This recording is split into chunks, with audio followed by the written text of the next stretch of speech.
안녕하세요, 불량TV입니다. 오늘 전해드릴 이야기는요, 2025년 5월 자신의 인스타그램을 통해 이적을 암시한 이강인 선수, 그의 새로운 소속팀이 될 수 있는 구단 탑5를 선정하였습니다.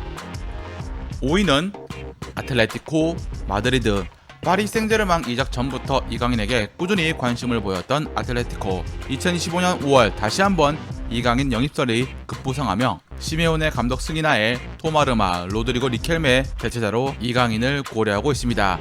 물론 과거의 협상에 결렬된 바 있지만 여전히 잠재적인 행선지로 스페인 행이 거론되는 팀이기도 합니다. 시메오네 감독은 견고한 수비 조직력과 역습을 기반으로 하지만 최근엔 점유율을 높이고 공격적인 전술 변화도 시도 중입니다. 이강인의 창의성과 기술은 때때로 공격 전개에 어려움을 겪는 아틀레티코의 새로운 활력을 불어넣을 수 있습니다. 특히 중앙이나 측면에서 공격의 실마리를 푸는 역할을 기대할 수 있는 부분. 다만 시메오네 감독이 선수에게 요구하는 수비 가담과 활동량을 이강인이 충족시킬 수 있을지가 관건입니다. 아틀레티코 마드리드 공격진을 보면 그리즈만, 앙헬 코레아, 마르코스 요렌테, 로드리고 리켈메, 바리오스 데파울, 훌리안 알바레스, 지올리아노, 시메오네 등 재능 있는 선수로 가득합니다. 따라서 이강인 입장에선 주전 경쟁이 매우 치열할 수밖에 없는 구조. 이런 감독 스타일과 치열한 경쟁, 극심한 수비 부담 요소들이 이강인을 힘들게 하지만 스페인 무대를 이미 뛰어봤던 경험과 익숙한 환경, 그리고 창의적인 역할을 부여받을 수 있는 기회도 무시할 수 없습니다. 4위는 맨체스터 유나이티드.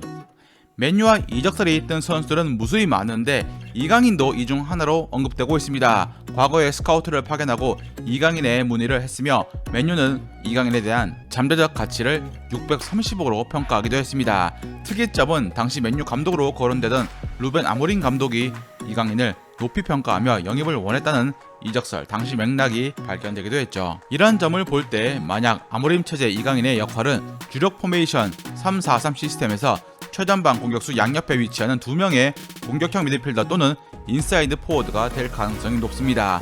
이 자리는 높은 활동량과 압박 가담 능력, 빠른 공수 전환, 중앙 지향적인 움직임을 요구합니다.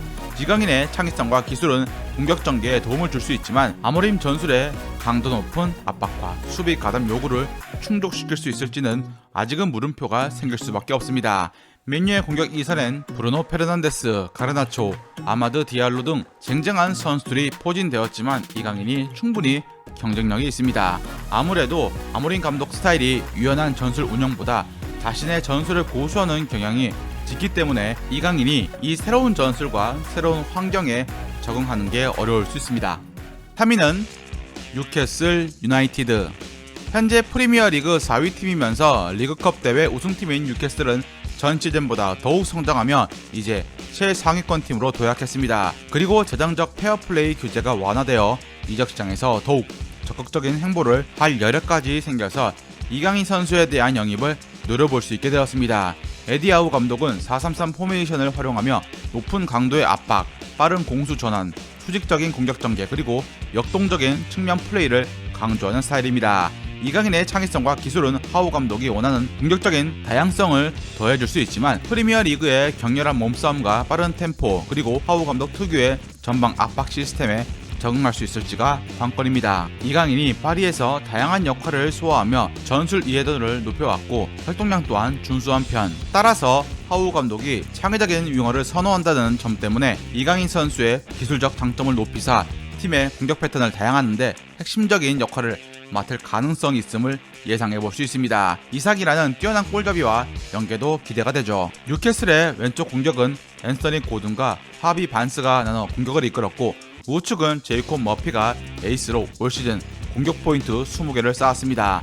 이강인이 제이콥 머피를 밀어내기란 쉽지 않습니다. 하지만 기존의 윙어들과 다른 유형의 공격 옵션이기 때문에 이강인의 세밀한 기술과 패스는 게임을 한 번에 바꿀 수 있을 것입니다. 2위는 아스톤 빌라입니다. 프리미어리그 7위에 위치한 아스톤 빌라는 올 시즌 FA컵 준결승 진출과 챔스 8강 등으로 감독 우나이 에메리 감독의 지도력이 빛을 발하고 있고 차기 시즌에 대한 기대가 높습니다. 아스톤 빌라가 취하고 있는 선수 영입 전략이 선판매 후 영입이어서 이강인 영입은 단순 강화가 아닌 핵심 전력 보강이 될 수 있습니다. 아스톤 빌라가 챔피언스 리그로 갈지 유로파로 갈지 아직 남은 경기를 모두 봐야 하지만 이강인에겐 분명 더 좋은 기회가 보장될 수 있습니다.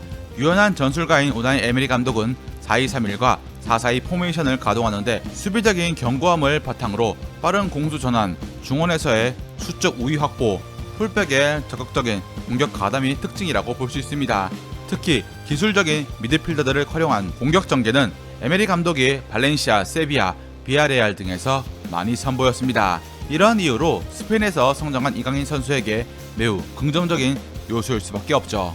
아스톤 빌라의 핵심적인 공격은 이선 전체를 뛸 수 있는 모건 로저스이고 실질적인 이강인의 경쟁자는 부엔디아지만 아스톤 빌라에서 입지가 좁은 상황이라 이강인에게 유리합니다. 에메리 감독은 공격형 미드필더가 측면으로 넓게 움직이거나 윙어가 중앙으로 좁혀 들어가는 전술을 자주 사용하는데 이강인 선수의 다재다능함은 이러한 전술에 잘 부합하기까지 해 빌라로 이적한다면 이강인을 에메리 감독이 과거 잘 사용했던 세비야의 바네가, 비아레알의 파레오처럼 팀 중심 선수로 공격 전술을 구상할 수 있습니다. 대망의 1위는 아스날입니다.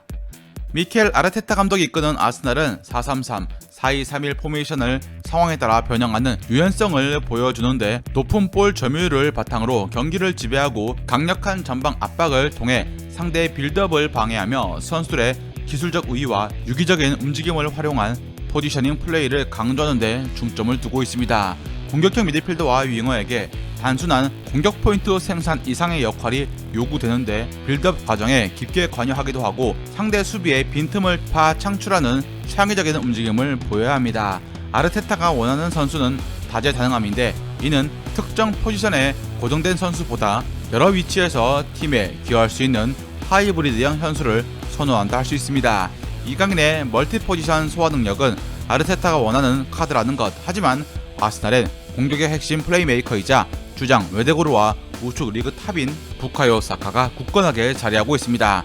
웨데고르와 사카에 대한 의존도를 줄일 수 있는 다재다능한 공격 자원의 필요성은 이강인과 같은 선수 영입의 논리적 근거가 될 수 있긴 합니다. 파비오 비에이라와 리스 넬슨의 이적 가능성이 제기되고 있는데 이강인은 선수단의 전력 보강 차원에서 영입될 만한 선수라는 것입니다. 챔스 진출 가능성이 높은 아스날은 다음 시즌 즉시 전력감으로 활용 가능하면서 여러 포지션을 소화할 수 있는 이강인을 통해 전술적 유연성 확보와 스쿼드 운영의 효율성 증대 측면에서 합리적인 선택을 할 수 있습니다. 다만 아스날에서 쉽지 않은 주전 경쟁을 해야 하고 아르테타 감독이 요구하는 수비 기여도 또한 꾸준히 보여줘야만 합니다. 이강인이 가진 기술적 우위만으로는 부족할 수 있기 때문입니다. 발전이 없다면 출전 시간 확보에 어려움을 겪을 수 있습니다. 아스날 이적은 이강인에게 하이 리스크, 하이 리턴의 선택이 될 가능성이 높습니다. 즐겁게 보셨다면 구독과 좋아요 클릭을 부탁드립니다.